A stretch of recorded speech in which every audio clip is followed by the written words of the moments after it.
Hello, dear audience. It's a pleasure to see you again on the channel. Today, I will take you into a story that is not only captivating and dramatic, but also filled with unexpected danger. The story of the single mother Tuna and CEO Alex. Tuna, a woman accustomed to a quiet life with her young child, is suddenly swept into a whirlwind of danger when she witnesses a scene that her heart cannot ignore, a stranger being chased by gangsters. In that moment, Tuna must make a choice: quietly walk away to protect herself and her child, or risk everything to save the girl without knowing what awaits her ahead. Will saving that girl turn out to be the right decision? Or will it be the fatal step that changes Tuna's life forever? Will the lives of Tuna and her child be spared from the shadows of those lurking in the dark? Will Alex make it back in time to save them? Stay tuned to the entire story to find out the answers. Don't forget to subscribe and turn on the notification bell, because missing even one moment could mean losing a key detail that changes everything. After visiting Mrs. Tong Tuna, headed home. The road back was unusually peaceful today. Just a simple dirt path, narrow and winding like a brown ribbon laid across endless green fields. The sun had already climbed to its peak, spreading a golden blanket over the entire landscape. The noon heat slowed Tuna's steps. She stopped to rest by the roadside next to a small stream. The water was crystal clear and cool, trickling over moss-covered stones. The sound of the stream mingled with birdsong in the treetops, creating a rare melody of peace.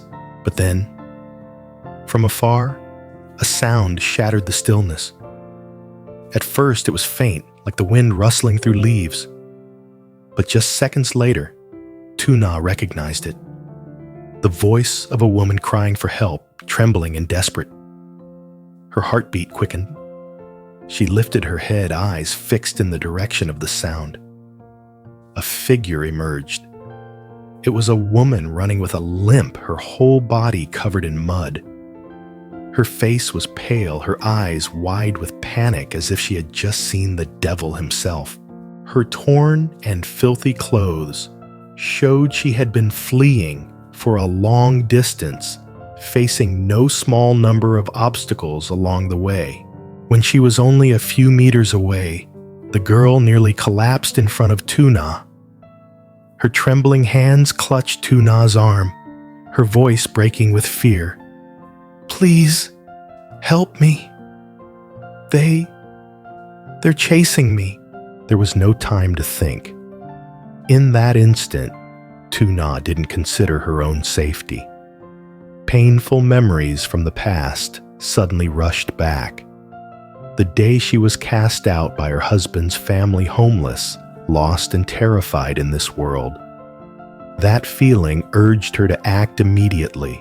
She pulled the girl to her feet and whispered, "Follow me," before quickly leading her behind a large rock on the other side of the stream, where thick bushes could hide them from sight. The sound of heavy footsteps grew louder. From the bend in the dirt road, 3 men appeared. Burly figures with broad shoulders, bulging muscles, and eyes as sharp as blades. Their faces were etched with anger and menace. One of them barked, "Did you see a girl run past here, too?" Now, her heart pounding in her chest, still managed to remain calm. She stood tall, looked straight into the man's eyes, and replied evenly, "No. I haven't seen anyone. It's just me here." A tense silence hung in the air, like a taut string.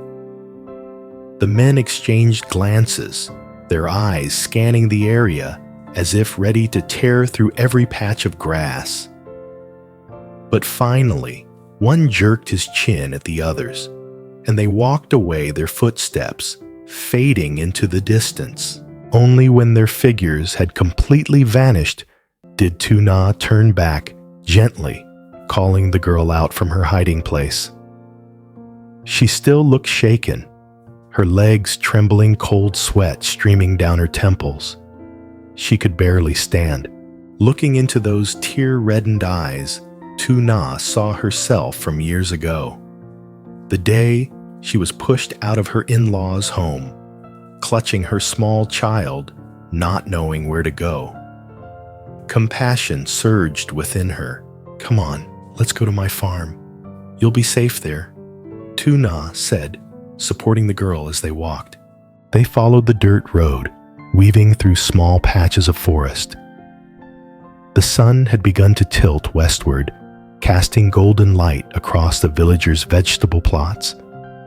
But then just before they reached the farm, the girl suddenly collapsed.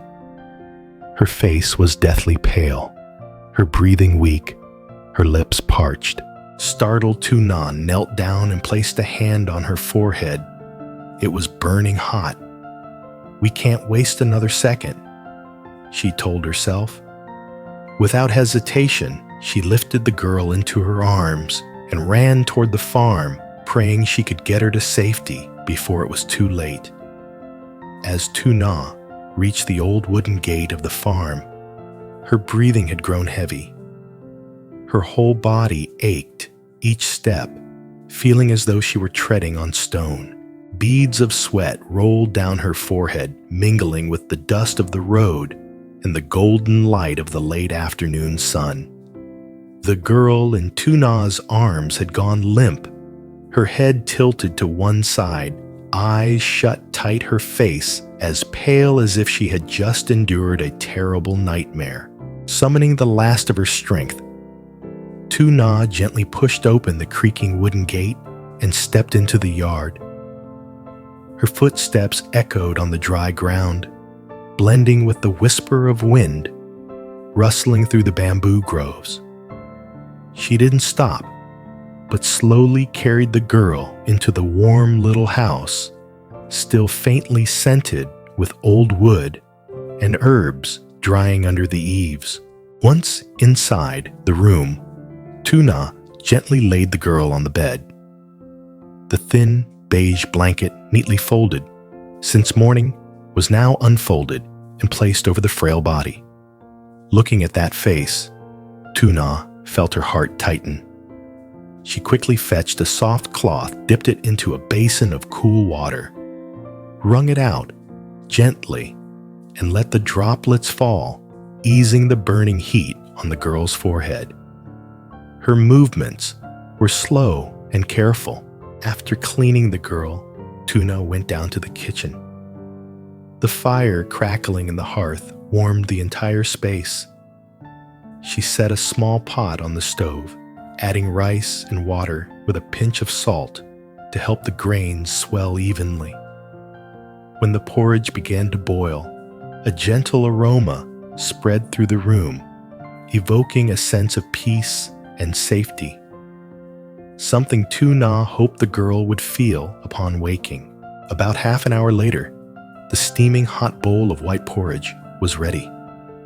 Tuna carried it upstairs, stepping quietly so as not to wake the girl. But as she opened the door, she saw the girl's eyelashes flutter, then slowly open. The first thing the girl saw was Tuna, the woman who had carried her through danger, who had shielded her when death was only a step away. In that moment, the girl's eyes glistened and tears spilled over uncontrollably. They rolled down her cheeks, soaking a small patch of the pillow. Her voice trembled. "Thank you. Thank you. If it weren't for you, I would have..." Her words caught in her throat, unable to go on. Tuna simply smiled gently and held out the bowl of porridge. "Eat something, regain your strength. Here you're safe now." When the girl took the bowl, her hands were still trembling. The warmth from the porridge seemed to seep into her chest, thawing the cold fear that had gripped her heart. Tu Na sat beside her, quietly watching, suddenly reminded of herself years ago when she had been thrown out of her in-laws' house, carrying her child in her arms, bare feet, trudging through the cold rain. Back then, a stranger had opened their door, taken her in, and given her a hot meal and a warm blanket. It was in that moment that Tu Na had promised herself for the rest of her life, if she met anyone in despair, as she once had been, she would never turn her back. After the meal, the two sat side by side on the wooden bench by the window. The twilight streamed in, bathing the room in a gentle orange-gold glow. They began to talk at first, just simple questions, but gradually the conversation grew longer and deeper. The girl spoke of her time on the run of nights she dared not sleep for fear of being caught again. Tu Na listened, sometimes nodding, sometimes asking a short question. The more they talked, the more they realized that despite their different beginnings, they shared a strange common ground. Both had endured betrayal loss and long days of fighting alone against the harshness of the world. The sense of strangeness from their first meeting had vanished, replaced by an invisible thread of empathy that bound them together. Finally, Tu Na placed a hand on the girl's shoulder and spoke in a voice that was firm yet warm. "Stay here with me. Once you're fully recovered, then you can leave. If you go now, I won't have peace of mind." The girl stayed silent for a moment, her eyes glistening, then gave a small nod. It was a nod of trust, of acceptance, and also a silent promise that she would stay at least until true safety returned. The next morning, the first light of dawn filtered through the trees, casting a soft golden hue over the farmyard. The fresh morning air gave Tu Na a slight sense of relief after the events of the previous day. She gently opened the wooden door, took a deep breath, and decided to go to the market to buy some fresh food for the household. The path from the farm to the market was usually quiet, but just a few steps from the gate, Tu Na froze. In the distance, she caught sight of several men. Their shadows stretched across the dirt road, growing clearer with every moment. Tu Na's heart tightened. It was the same group from yesterday, the ones who had been chasing the girl she had just saved. Today, they were right near her farm. Their cold eyes scanned every corner, as if searching for something. One of them leaned casually against a tree, a toothpick in his mouth, his demeanor relaxed, yet radiating a dangerous edge. Tu Na instantly understood they had caught wind of the truth. They knew the girl was here. In an instant, a storm of thoughts raced through her mind. If they barged in, could she protect both the girl and her own child? Could that old wooden gate really keep men like this out? And Alex, would he make it back in time to help her survive the danger drawing ever closer? What do you think if you were Tu? Now what would you do in this situation?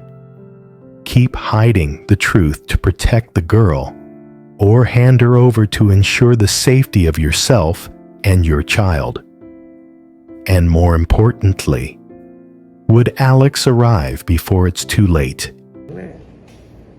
Chỉ cần sự chờ đợi và những cảm xúc đan xen nhau, Alex có đủ can đảm để thổ lộ tình cảm của mình và một lời cầu hôn với Tu Na. Đây là câu hỏi mà không chỉ anh mà cả những người xung quanh đều mong câu trả lời. Nếu là bạn có dám tỏ tình với người mình yêu không? Bạn nghĩ Alex sẽ làm gì trong tình huống này? Hãy để lại ý kiến của bạn dưới phần bình luận để cùng chia sẻ với chúng tôi, và đừng quên đăng ký kênh và bật chuông thông báo để theo dõi những tình tiết hấp dẫn tiếp theo trong câu chuyện Alex và Lytuna. Liệu cô ấy có chấp nhận lời cầu hôn của Alex không? Chúng ta cùng chờ đón câu trả lời trong những tập tiếp theo.